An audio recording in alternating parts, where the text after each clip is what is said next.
আগামী দিনগুলোতে আমরা ওয়ার্ল্ড কাপে যাব ইনশাআল্লাহ। এই ধরনের রোদে 2-4 ঘন্টা দাঁড়িয়ে থাকা কতখানি কম আরামদায়ক বা কষ্টকর সেটা আমি অতপ্রতভাবে পরিচিত। সেই জায়গা থেকে আমিও চাই না আমার সন্তানেরা খুব লম্বা সময় এখানে দাঁড়িয়ে থাকুক। এবং মাননীয় প্রধান অতিথি কয়েকবার আমাকে বলেছেন যত শীঘ্রই আমরা খেলার ব্যবস্থা শুরু করতে পারি, সো সেই পর্যায়ে আমরা যাব। সো বেশি কথা বলবো না, অল্প দুটো কথা বলবো। একটা হলো প্রাথমিক শিক্ষা, এটা হলো আমাদের জাতির মেরুদণ্ড।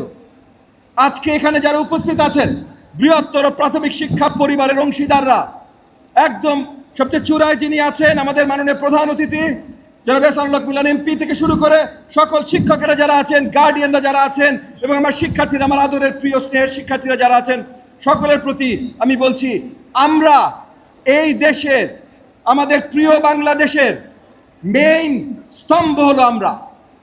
প্রাথমিক শিক্ষা যতক্ষণ পর্যন্ত সবলভাবে দাঁড়িয়ে আছে ততক্ষণ পর্যন্ত সবল বাংলাদেশ দাঁড়িয়ে থাকবে।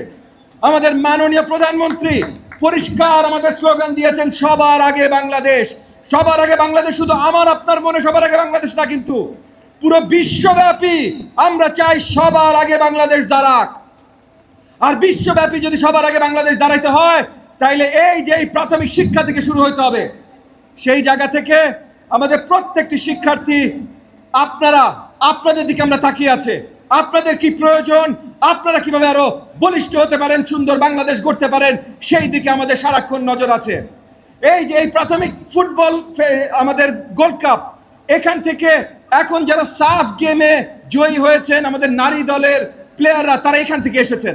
আগামী দিনগুলোতে আমরা ওয়ার্ল্ড কাপে যাব ইনশাআল্লাহ। আমি ফিফার লোগো এখানে দেখছি, আমরা ফিফা ওয়ার্ল্ড কাপে যেতে চাই।